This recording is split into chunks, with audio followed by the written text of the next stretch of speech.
ഓം ഹരി ഓം. ശ്രീ ഗുരുവായൂരപ്പ ശരണം. ശ്രീനാരായണ ഭട്ടതിരി നമസ്തേ. പ്രിയപ്പെട്ടവരെ, 11-ാം ദശകത്തിലെ 6 മുതൽ ഉള്ള ശ്ലോകങ്ങൾ നമുക്ക് നോക്കാം. ഭഗവാൻ സനകാദികളെയും ജയവിജയന്മാരെയും അനുഗ്രഹിക്കുന്നു. 6-ാമത്തെ ശ്ലോകം. പ്രസാദഗീർഭിഃ സ്തുവതോ മുനീന്ദ്രാനനന്യ നാഥാവത പാർഷദൗ തൗ. പ്രസാദഗീർഭിഃ സ്തുവതോ മുനീന്ദ്രാനനന്യ നാഥാവത പാർഷദൗ തൗ. സംഭ്രംഭയോഗേന ഭവൈസ്ത്രിഭിർമാമുവേദ ഇത്യാത്തകൃപം ന്യഗാദീഃ. സംഭ്രംഭയോഗേന ഭവൈസ്ത്രിഭിർമാം ഉപേത്തം ഇത്യാത്തകൃപം ന്യഗാദീഃ. ഇങ്ങനെയാണ് നമ്മൾ പദം മുറിക്കാം എന്ന് നോക്കാം. പ്രസാദഗീർഭിഃ സ്തുവതോ മുനീന്ദ്രാനനന്യനാഥാവത എന്നാണ് കൊടുത്തിരിക്കുന്നത്. അപ്പോൾ അവിടെ നമ്മൾ പ്രസാദഗീർഭിഃ സ്തുവതോ മുനീന്ദ്രാൻ അനന്യ നാഥാവത അങ്ങനെ ചെയ്യാം. പ്രസാദഗീർഭിഃ സ്തുവതോ മുനീന്ദ്രാൻ അനന്യ നാഥാവത പാർഷദൗ തൗ. സംഭ്രംഭയോഗേന ഭവൈസ്ത്രിഭിർമാമുപേത എന്നുണ്ട്. അപ്പോൾ അവിടെയും സംഭ്രംഭയോഗേന ഭവൈസ്ത്രിഭിർമാം ഉപേതം ഇത്യാത്തകൃപം ന്യഗാദീഃ. അങ്ങനെ വായിക്കാം. ഭവൈസ്ത്രിഭിർമാം ഉപേതമിത്യാത്തകൃപം ന്യഗാദീഃ. അങ്ങനെയും വായിക്കാം. ഇനി ഇതിൻ്റെ അർത്ഥം നോക്കാം. ഭഗവാനെ അങ്ങേ സ്തുതിക്കുന്ന സനകാദികളെ നല്ല വാക്കുകൾ കൊണ്ട് സന്തോഷിപ്പിച്ചിട്ട് പിന്നെ ത്വം സ്തുവത മുനീന്ദ്രാൻ ഗീർഭി പ്രസാദ അഥ അനന്യനാഥ നാഥൗ തൗ പാർഷദൗ. വേറെ നാഥനില്ലാത്ത ആ ഭൃത്യന്മാരോട് യുവാം സംഭ്രംഭയോഗേന നിങ്ങൾ രണ്ടുപേരും കോപത്തോടുകൂടിയുള്ള സ്മരണം വഴി ത്രിപി ഭവൈ മാം ഉപേതം 3 ജന്മങ്ങളെ കൊണ്ട് എന്നെ പ്രാപിക്കുക. ഇത് ആത്തകൃപം ന്യഗാദീഃ എന്ന കാരുണ്യത്തോടുകൂടി അരുളി ചെയ്തു. ഇങ്ങനെ സനകാദികളാൽ ശപിക്കപ്പെട്ടവരും ഭഗവാനാൽ അനുഗ്രഹിക്കപ്പെട്ടവരുമാണ് ജയവിജയന്മാർ. ആദ്യം ഹിരണ്യാക്ഷൻ ഹിരണ്യകശിപുവായിട്ടും പിന്നീട് രാവണ കുംഭകർണനായിട്ടും ഒടുവിൽ ശിശുപാലദന്തഭക്തന്മാരായിട്ടും 3 ജന്മമെടുത്തു. ദ്വേഷചിന്തയ്ക്ക് ശക്തി കൂടുമല്ലോ, അതുകൊണ്ടാണ് അവർക്ക് കേവലം 3 ജന്മം കൊണ്ട് ശാപമോക്ഷം കിട്ടിയത് എന്ന് പറയുകയാണ് ഇവിടെ ഭട്ടതിരിപ്പാട്. ഇനി നമുക്ക് 91 ചൊല്ലി നോക്കാം. പ്രസാദഗീർഭിഃ സ്തുവതോ മുനീന്ദ്രാൻ പ്രസാദഗീർഭിഃ സ്തുവതോ മുനീന്ദ്രാൻ അനന്യനാഥാവത പാർഷദൗ തൗ. തെറ്റി. പ്രസാദഗീർഭിഃ സ്തുവതോ മുനീന്ദ്രാൻ അനന്യനാഥാവത പാർഷദൗ തൗ.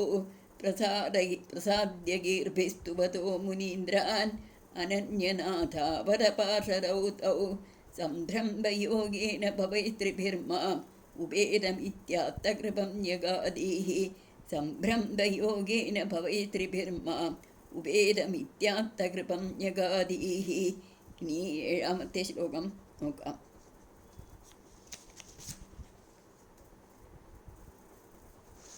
ജയവിജയന്മാർ അസുരന്മാരായി ജനിക്കുന്നു.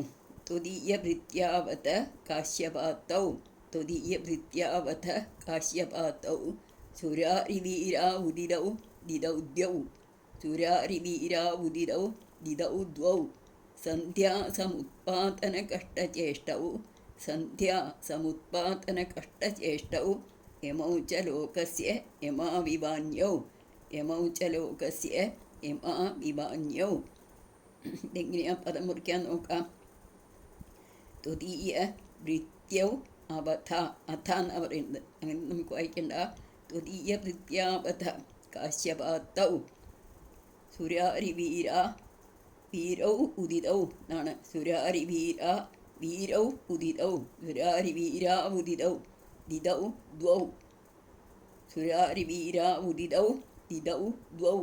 സന്ധ്യാ സമുത്പാതന കഷ്ടചേഷ്ടൗ. സന്ധ്യാ സമുത്പാതന കഷ്ടചേഷ്ടൗ.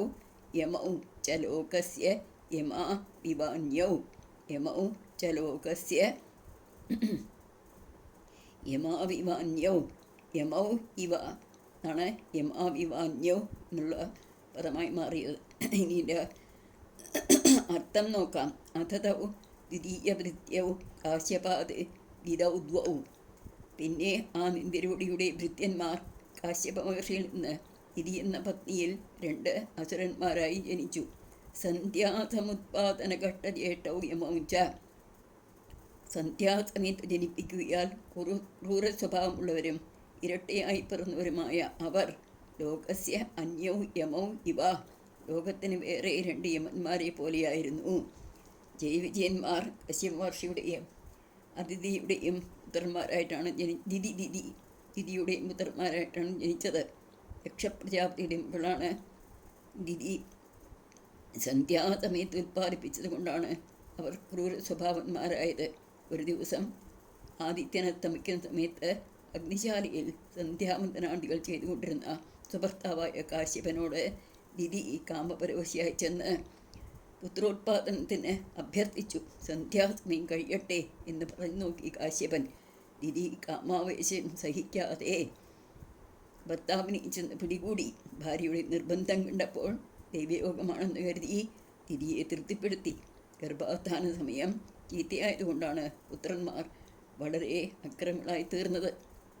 കാര്യം ഭാഗവതം 3-ാം സ്കന്ധം 14-ാം അധ്യായത്തിൽ നല്ലോണം വിസ്തരിച്ച് പറഞ്ഞിട്ടുണ്ട്. മരീചി മഹർഷിയുടെ പുത്രനും ദേവാസുരന്മാരുടെ അച്ഛനുമായ കാശ്യപനെ ഉത്തരഭാരതീയർ കശ്യപൻ എന്ന ദീർഘമില്ലാതെയാണ് വിളിക്കുന്നത്. 2 ഒരാൾ തന്നെയാണ്. കാശ്യപനും ഒരാൾ തന്നെയാണ്. അപ്പോൾ ദേവിജന്മാരുടെ ജനനത്തെക്കുറിച്ചാണ് ഇവിടെ പറയുന്നത്. ഇനി നമുക്ക് ട്യൂണിൽ ചൊല്ലി നോക്കാം. ത്വദീയഭൃത്യാവത കാശ്യപാത്തൗ തുരാരിവീരാവുദിതൗ ദ്വൗ സന്ധ്യാസമുത്പാദനകഷ്ടചേഷ്ടൗ യമൗ ച ലോകസ്യ യമാവിവാന്യൗ. ഈ 8-ാമത്തെ ശ്ലോകം 2 അസുരന്മാരുടെയും പേരും സ്വഭാവവും വിവരിക്കുന്നു. ഹിരണ്യപൂർവഃ കശിപുഃ കിലൈകഃ പരോ ഹിരണ്യാക്ഷ ഇതി പ്രതീതഃ ഉഭൗ ഭവന്നാഥം അശേഷലോകം രുഷാംയരുന്ധാം ഇജവാസനാന്ധൗ. ഈ ശ്ലോകത്തിൽ അധികം വാക്ക് മുറിക്കാനില്ല. ഹിരണ്യപൂർവഃ കശിപുഃ കിലൈകഃ പരോ ഹിരണ്യാക്ഷ ഇതി പ്രതീതഃ ഉഭൗ ഭവന്നാഥം അശേഷലോകം. അത് ഒന്നിച്ചും വായിക്കാം. ഉഭൗ ഭവന്നാഥം അശേഷലോകം രുഷാംയരുന്ധാം ഇജവാസനാന്ധൗ. ഇനി അർത്ഥം നോക്കാം. ഏകഃ ഹിരണ്യപൂർവഃ കശിപുഃ കില. ഒരുവൻ ഹിരണ്യകശിപു അത്രേ. പരഃ ഹിരണ്യാക്ഷ ഇതി പ്രതീതഃ. മറ്റേവൻ ഹിരണ്യാക്ഷൻ എന്ന് പേരിട്ടവനാണ്. ഉഭൗ നിജവാസനാന്ധൗ. 2 പേരും തങ്ങളുടെ ജന്മാന്തരവാസനയാൽ കണ്ണു കാണാതായവരായിട്ട്, അതായത് മോഹാന്തരായി തീർന്നിട്ട് രുഷ ഭവന്നാഥം അശേഷലോകം യരുന്ധാം. അരിശം കൊണ്ട് അവിടുന്ന് നാഥനായിട്ടുള്ള ലോകം മുഴുവനും തടുത്തു നിർത്തി ദ്രോഹിച്ചു. പൂർവ്വജന്മത്തിൽ ഭഗവാനെ കാണാൻ ചെന്ന സനകാദികളെ തടുകയാണല്ലോ ജയവിജയന്മാർ ചെയ്തത്.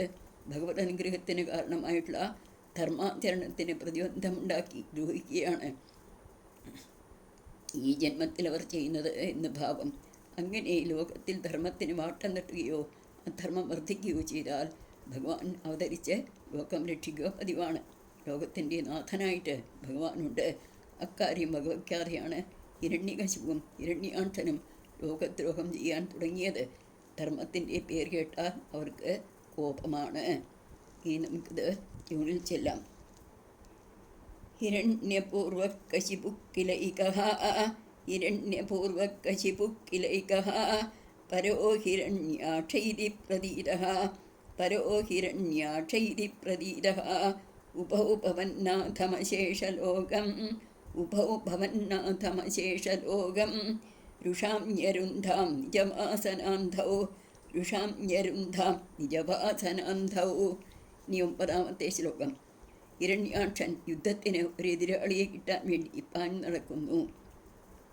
തയോ हिरण्याक्षमहासुरेन्द्रो तयोर् हिरण्याक्षमहासुरेन्द्रो രണായ താവന്നനവാപ്തവൈരി രണായ താവന്നനവാപ്തവൈരി ഭവത്പ്രിയാക്ഷ്മാം സലിലേ നിമജ്യ ഭവത്പ്രിയാക്ഷ്മാം സലിലേ നിമജ്യ ചചാരഗർവാദിനതൻ ഗതാവാൻ ചചാരഗർവാദിനതൻ ഗതാവാൻ. ഇനി നമുക്ക് പദം മുറിച്ച് നോക്കാം.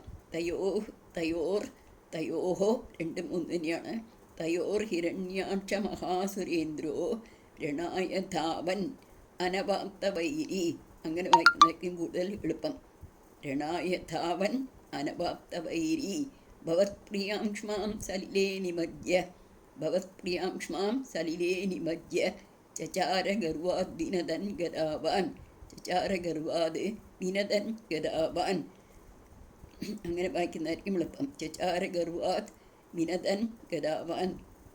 ചചാരഗർവാദ് വിനതൻ അങ്ങനെ വായിക്കണം. അതിനേക്കാളും നല്ലത് ചചാരഗർവാദ് വിനതൻ ഗതാവാൻ. ഇനി അർത്ഥം നോക്കാം. തയോ ഹിരണ്യാക്ഷ മഹാസുരേന്ദ്ര അവരിൽ ഹിരണ്യാക്ഷൻ എന്ന അസുരപ്രമാണി രണായ ധാവൻ അനവാപ്തവൈരി യുദ്ധത്തിന് പാഞ്ഞു നടന്ന് എതിരിയെ കിട്ടായികയാൽ ഭവത്പ്രിയാക്ഷ്മാം സലിലേ നിമജ്യ അവിടുത്തെ ഇഷ്ടപത്നിയായ ഭൂമിദേവിയെ വെള്ളത്തിൽ മുക്കി താഴ്ത്തിയിട്ട് ഗർവാദ് വിനതൻ ഗതാവാൻ ചചാര അഹങ്കരിച്ച് അട്ടഹസിച്ചുകൊണ്ട് ഗതയുമായി സഞ്ചരിച്ചു. വിനതൻ എന്ന് പറഞ്ഞാൽ അട്ടഹസിച്ചുകൊണ്ട്. സ്ത്രീകളെ ദ്രോഹിച്ചാൽ ഭർത്താക്കന്മാർ കോപിച്ച യുദ്ധത്തിന് ചെല്ലുമല്ലോ എന്ന് കരുതി ഭഗവാന്റെ പത്നിയെ ദ്രോഹിക്കാൻ തുടങ്ങിയെന്ന് ഭാവം. അങ്ങനെയാണ് പറയുന്നത്. അപ്പം ഇവിടെ ധാവൻ അനവാപ്തവൈരി യുദ്ധത്തിന് ധാവൻ പറഞ്ഞാൽ പാഞ്ഞ് നടക്കുക, ഓടുക എന്നൊക്കെയാണ് അത്ര അർത്ഥം. അനവാപ്തവൈരി എതിരാളിയെ കിട്ടായികയാൽ. അതുപോലെ ഇവിടെ ഗർവാദ് വിനതൻ ഗർവത്തോടെ അഹങ്കരിച്ച് അട്ടഹസിച്ചുകൊണ്ട് ഗതാവാൻ ചചാര ഗതയുമായി സഞ്ചരിച്ചു. ഇനി നമുക്ക് ട്യൂണിൽ ചൊല്ലി നോക്കാം. തയോ ഹിരണ്യാക്ഷ മഹാസുരേന്ദ്രോ തയോർഹിരണ്യാക്ഷ മഹാസുരേന്ദ്രോ രണായ ധാവൻ അനവാപ്തവൈരി രണായ ധാവൻ അനവാപ്തവൈരി ഭവത്പ്രിയാക്ഷ്മാം സലിലേ നിമജ്യ ഭവത്പ്രിയാക്ഷ്മാം സലിലേ നിമജ്യ ചചാരഗർവാദ് വിനതൻ ഗതാവാൻ ചചാരഗർവാദ് വിനതൻ ഗതാവാൻ. ക്ഷ്മാം പറഞ്ഞത് ഭൂമിദേവി എന്നർത്ഥം. അവസാനത്തെ ശ്ലോകം നോക്കാം. ഭഗവാനെ അന്വേഷിച്ചു പുറപ്പെട്ടു എന്ന് പറയുന്നു. തതോ ജലേശാത് സദൃശം ഭവന്തം തതോ ജലേശാത് സദൃശം ഭവന്തം നിശമ്യ ബഭ്രാമ ഗവേഷയം സ്ത്വാം നിശമ്യ ബഭ്രാമ ഗവേഷയം സ്ത്വാം ഭക്തൈകദിശ്യഃ സകൃപാനിധേ ത്വം ഭക്തൈകദിശ്യഃ സകൃപാനിധേ ത്വം നിരുന്ധിരോഗാൻ മരുതാലയേശ നിരുന്ധിരോഗാൻ മരുതാലയേശ. ഈ ശ്ലോകത്തിൽ പദം മുറിക്കാനൊന്നുമില്ല, എളുപ്പമുള്ള ശ്ലോകമാണ്. അതുകൊണ്ട് അർത്ഥം നോക്കാം. തതഃ ജലേശാത് ഭവന്തം സദൃശം നിശമ്യ. അപ്പോൾ വരുണനിൽ നിന്ന് അവിടുത്തെ തനിക്കൊത്തവനാണെന്ന് കേട്ടിട്ട് ഇന്ദിരയോടി അന്വേഷിച്ചുകൊണ്ട് ഓടി നടന്നു. ത്വാം ഗവേഷയൻ ബഭ്രാമ കൃപാനിധേ ദയാസിന്ധുവായ മരുതാലേശ ഹേ ഗുരുവായൂരപ്പ ഭക്തൈകദൃശ്യ സത്വം ഭക്തന്മാർക്ക് മാത്രം കാണാൻ പറ്റുന്ന ആ നിന്തിരുവടി രോഗാനിരുന്ധി എൻ്റെ രോഗങ്ങളെ തടുക്കേണമേ എന്ന് പ്രാർത്ഥിക്കുകയാണ്. ഹിരണ്യാക്ഷൻ യുദ്ധത്തിന് ഓടി നടക്കുന്നതിൽ വരുണകുടിയിൽ ചെന്ന് വരുണനെ പോരിന് വിളിച്ചു. താൻ യുദ്ധം വേണ്ടെന്ന് വെച്ചിരിക്കുകയാണെന്നും തനിക്ക് പറ്റിയ ഒരാളെ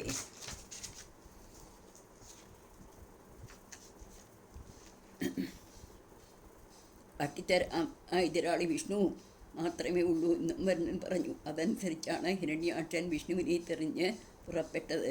ഭക്തേകദൃശ്യൻ എന്ന് പറഞ്ഞതുകൊണ്ട് ഭക്തിയില്ലാത്തത് കൊണ്ടാണ് ഹിരണ്യാക്ഷനെ അപ്പോൾ കാണാൻ കഴിയാഞ്ഞത് എന്ന് സൂചിപ്പിച്ചിരിക്കുന്നു. വിദ്വേഷഭക്തി പോലും ഹിരണ്യാക്ഷനിൽ ഉദിക്കുന്നത് അടുത്ത ദശകത്തിൽ നാരദവചനം കേൾക്കുമ്പോഴാണല്ലോ. അപ്പോൾ കാണാൻ ഇടവരുകയും ചെയ്യും. ഹിരണ്യാക്ഷനെ പോലെ ഭയങ്കരന്മാരായ ചില രോഗങ്ങൾ തങ്ങൾക്ക് തക്ക എതിരാളിയെ തേടി നടക്കുന്നുണ്ടെന്നും അങ്ങനെ ഒരു രോഗം തന്നെയും പിടികൂടിയിരിക്കുകയാണെന്നും അവിടുന്ന് കനിഞ്ഞ് ആ രോഗങ്ങളിൽ നിന്ന് തന്നെ രക്ഷിക്കണമെന്നും പ്രാർത്ഥിച്ചുകൊണ്ട് ഈ രചകം ഉപസംഹരിച്ചിരിക്കുന്നു ഭട്ടതിരിപ്പാട്. ഹിരണ്യാക്ഷനെ പോലെ ഭയങ്കരമായ രോഗങ്ങളാണ് ഭട്ടതിരിക്ക് പിടിച്ചതെന്നും അതുകൊണ്ട് ഭഗവാനെ എപ്രകാരം ഹിരണ്യാക്ഷനെ അങ്ങ് ഇല്ലാതാക്കിയോ അതുപോലെ ഈ രോഗങ്ങളെയും ഇല്ലാതാക്കി തരണേ എന്നാണ് പ്രാർത്ഥിക്കുന്നത്. നമുക്കും ഈ പ്രാർത്ഥന ഗുരുവായൂരപ്പൻ്റെ തൃപ്പാദങ്ങളിൽ വയ്ക്കാമല്ലോ. ഇനി നമുക്ക് ട്യൂണിൽ ചൊല്ലി നോക്കാം.